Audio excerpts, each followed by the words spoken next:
Before the Bible had a flood, before Noah had a boat, before anyone had ever written the word sin, there was a tablet, baked in clay, pressed with a reed stylus, sealed inside the ruins of a city called Shuruppak. And on it was a story that predates Genesis by well over 1,000 years. A story about gods who got tired of working, about humans built to take their place, about a flood that was never meant to save anyone, and about one man who was offered eternal life and told, by the God who loved him most, to turn it down. This isn't speculation. This isn't a hidden code waiting for a machine to unlock it. This is simply what the oldest surviving religious literature on Earth actually says once you sit down and read it. And the strange thing is, most people never have. They know the flood story. They know a man built a boat and saved the animals. What they don't know is that the Sumerians and the Babylonians told that story first, in a version that is darker, stranger, and far more human than anything that came after it. No angels, no righteous punishment for sin, just gods arguing with each other about whether the species they built was a solution or a mistake. To understand any of it, you have to start before humans existed at all. Because in the oldest versions of this story, the world's first workers weren't people. They were gods. The Akkadian poem, known as the Atrahasis, written down sometime around the 18th century BCE, but drawing on stories far older than that, opens with a divine hierarchy already in place. At the top sat Anu, god of the sky, distant and largely uninvolved. Below him sat Enlil, lord of the earth and of the air, the one who held the tablets of destiny and issued the commands. And below Enlil were the Anunnaki, a vast class of lesser gods who did not rule and did not relax. They dug. The poem is disarmingly specific about this.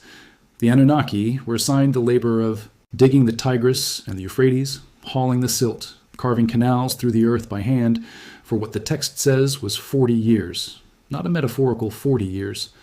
The poem counts it out like a shift log, and at the end of that time, the gods who had been digging looked at the gods who had been ruling, and they had had enough.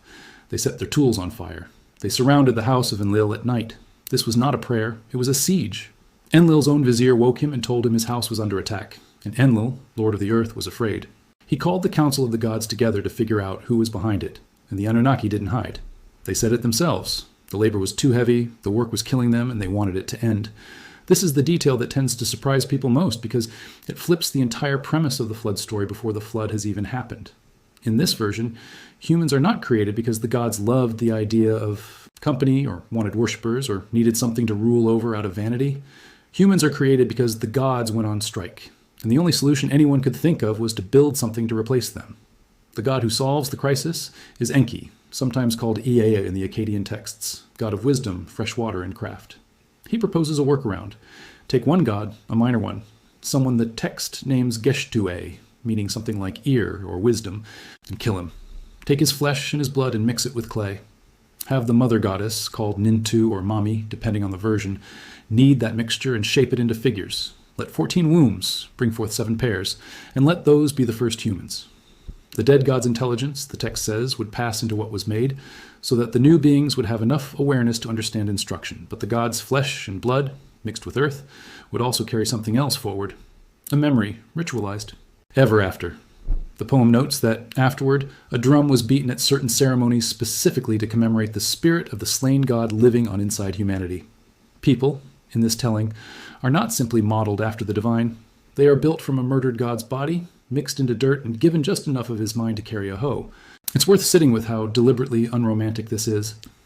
There is no breath of life gently exhaled into a perfect form here. No craftsman lovingly shaping his masterpiece. There's a labor dispute, a sacrificial killing chosen mostly because the victim was expendable in a batch process. 14 wombs, 7 pairs, done. Humanity's origin, in the oldest full account we have, reads less like a covenant and more like a factory fixing a supply chain problem. And it worked for a while. Humans did the digging. Humans farmed. Humans built the temples the gods wanted built. The Anunnaki went back to being gods, and the species that had been assembled out of clay and murder did what it was assembled to do. Then, it did something no one had planned for. It multiplied.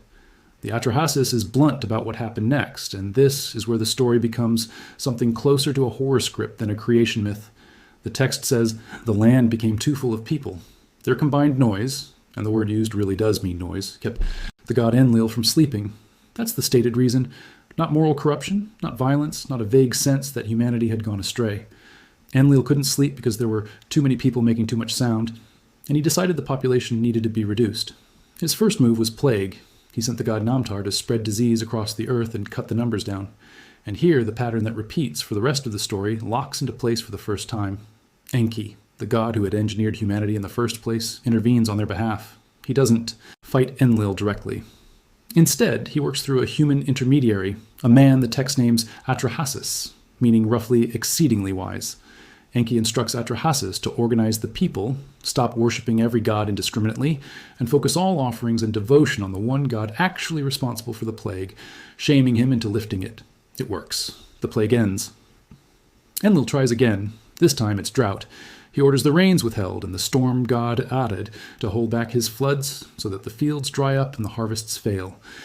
Again, Enki tips off Atrahasis. Again, the humans concentrate their worship and their guilt onto the specific god responsible. And again, the pressure lifts and the rains come back. Enlil tries a third time, and this time it's worse. He orders a famine deliberate and total, salting the earth itself so that nothing will grow, until the text describes families reduced to eating their own children to survive.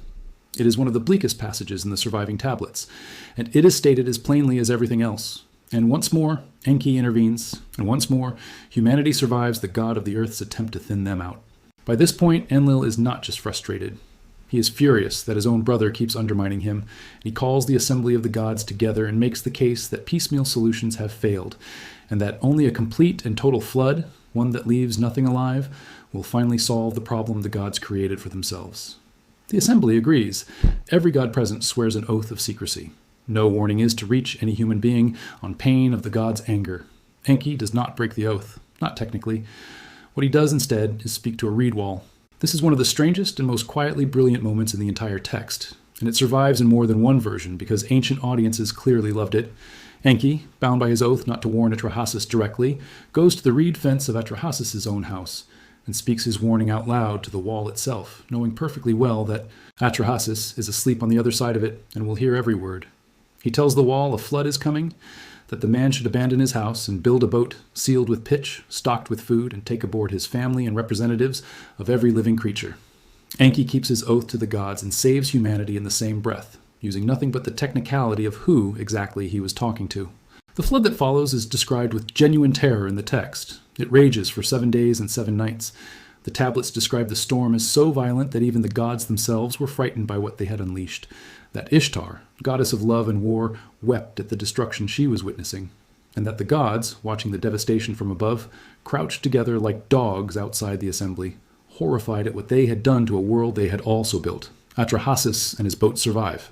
When the waters finally recede and he releases a bird to see if land has reappeared and eventually opens the boat and makes an offering, the gods, starving because there are no more humans left to farm and feed them, smell the aroma of the sacrifice and swarm toward it like flies, desperate. It's a small detail, easy to miss, but it might be the most quietly devastating line in the whole cycle. The gods needed humans as much as humans needed the gods. The entire flood was never really a moral cleansing. It was an attempt to solve an engineering problem by starting the batch over, and the moment it succeeded, the gods discovered they had erased their own supply chain along with the noise. What happens after the flood is, in some ways, the part of the story most people have genuinely never heard, because it doesn't survive into the later, more famous versions. The gods don't simply let humanity rebuild unchecked. They negotiate a compromise, brokered again through Enki and the mother goddess. That is meant to prevent the exact same overcrowding crisis from ever happening again without requiring another flood. This time, instead of drowning the surplus, they build limits directly into how humans reproduce. The birth goddess creates categories of women who cannot bear children at all. Demons are assigned specifically to snatch infants from the womb or the cradle before they can grow up. Certain classes of priestesses are set apart and forbidden from having children as part of their sacred role. Death itself, the tablets suggest, is formalized here in a way it hadn't quite been before, built permanently into the design as a release valve so that the population would always have an outflow to balance its intake. It's a genuinely unsettling ending if you read it straight. Humanity survives the flood, but the price of surviving is that mortality, miscarriage, and childlessness are no longer accidents. They are, in the story's own internal logic, deliberate features, engineered into the species after the first version proved to be too successful for the gods' comfort. That is the world the Atrahasis leaves behind. But the Sumerians and Babylonians told other stories set in that same universe, and one of the strangest of all is the myth of a man named Adapa, because it takes the question the flood story only implies, whether humans were ever really meant to live forever, and makes it the entire point. Adapa is described as a sage, sometimes as the first of the 7 legendary sages who brought civilization to humankind before the flood, and he is closely tied to the city of Eridu, Enki's own city. He is wise, capable, and trusted enough that Enki has given him a kind of understanding that puts him above ordinary men, though notably not full divine knowledge. The myth says explicitly that Enki gave Adapa wisdom, but withheld from him eternal life. And that detail is not incidental. It's the entire hinge the story turns on. One day, while Adapa is out fishing on the sea to keep Eridu's table supplied, as was apparently one of his regular duties, the south wind capsizes his boat. Furious, Adapa curses the wind and, in some tellings, physically breaks its wing, silencing it so that it cannot blow at all. For 7 days, the south wind simply doesn't blow, and eventually this gets noticed at the highest level. Anu, the sky god himself, wants to know why the wind has stopped. And when he learns that a mortal man broke it out of anger, he summons Adapa to appear before him in heaven to answer for it. This should, by every normal expectation of these myths, end very badly for Adapa. A human summoned before the sky god to explain why he assaulted a divine force of nature is not a position anyone survives easily. But Enki intervenes again, in the way he always does, quietly and from an angle. He tells Adapa exactly how to behave once he arrives in heaven. Dress in mourning clothes, he says, because 2 minor gods who guard Anu's gate will ask why. And Adapa should tell them he is mourning for 2 gods who have vanished from the earth, which will flatter the gatekeepers into speaking well of him to Anu. And then Enki gives him the instruction the whole story hinges on. When you stand before Anu, he says, you will be offered bread and water. Do not eat it. Do not drink it. You will also be offered oil and a garment. Anoint yourself and dress. That part is fine. But refuse the food and the water, no matter what. Adapa does exactly as he's told. He wins over the gatekeepers. He stands before Anu and explains himself so well, and with such humility that Anu's anger cools. Instead of punishing him, Anu is impressed enough by this mortal that he decides to offer him something almost no human is ever offered. He orders that Adapa be given the bread of life and the water of life, immortality. Anu is offering to make him permanently divine, right there, as a reward for his conduct, and Adapa refuses it, exactly as Enki told him to. The tablet doesn't let this pass without comment. Anu himself is described as laughing, not out of malice necessarily, but at the sheer irony of it, and asking Adapa directly why he won't eat or drink, since it would have made him immortal. And now, having refused, he is condemned to be mortal after all and to suffer whatever illness and death befall ordinary men. Adapa's answer is simple. Enki told him not to. What the myth never resolves, and what has kept scholars arguing about it for well over a century, is whether Enki tricked Adapa, deliberately lying to protect the gods' monopoly on immortality and keep humanity in its place, or whether Enki was genuinely trying to protect him, aware that the bread and water Anu was offering might have been poisoned or cursed rather than truly life-giving, a trap dressed as a gift. The text simply doesn't say, and that ambiguity is almost certainly the point. Either way, the outcome is the same. A human being stands one refusal away from immortality, is told by the god who raised him to decline it, obeys, and loses it forever. It's the same shape as the choice at the tree in Eden, arriving in writing more than 1,000 years earlier, except here the serpent and the divine command are unsettlingly the same figure, and no one is ever punished for disobedience, because Adapa's failure isn't disobedience at all. It's obedience, followed exactly, to someone who may or may not have been telling him the truth. Put the 2 stories side by side, and a pattern starts to surface that the Sumerians and Babylonians clearly found worth telling over and over in different genres, across different centuries. Enki builds things and then protects them. Enlil rules things and grows frustrated when they don't behave the way he wants. Humanity, across both stories, is never fully in control of its own fate, but it is also never simply a passive victim, because in both cases, a human being, Atrahasis listening at the reed wall, Adapa standing in the halls of heaven, is given exactly the information needed to survive. And it is that information, not strength or worship or luck, that makes the difference between erasure and continuation. There's a reason later cultures kept retelling versions of this. When the Babylonians eventually compiled their own great creation epic, the Enuma Elish, centered on the god Marduk's rise to supremacy after his battle with the primordial sea goddess Tiamat, they folded a version of the human creation story into it too, but changed who supplied the raw material. In that later telling, it isn't an anonymous minor god who dies to make people. It's Kingu, the general Tiamat had put in command of her rebel army, defeated and executed after the battle, and it's specifically his blood that Marduk uses to fashion humanity, again explicitly so that the gods can be freed from labor and have someone else do the work of maintaining the temples in the world, even as the pantheons Leadership changed hands, and the sky god of one era got replaced by the storm god of the next generation's favorite city. The underlying premise held steady for well over 1,000 years. Humans exist to relieve gods of work. They were built out of violence, and their survival past, that original purpose, is never fully guaranteed. None of this needed artificial intelligence to translate. Assyriologists have been reading these tablets painstakingly, sign by sign, since the middle of the 19th century, when scholars first learned to make sense of cuneiform script well enough to realize that the Bible's flood story had an older, stranger ancestor sitting in the ruins of Mesopotamia. What has changed more recently is scale, not revelation.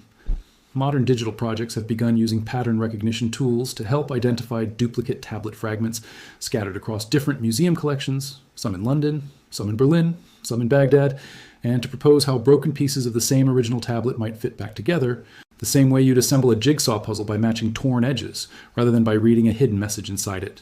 It's useful, careful, incremental work. It reconstructs damaged lines. It does not overturn what scholars already knew the story said.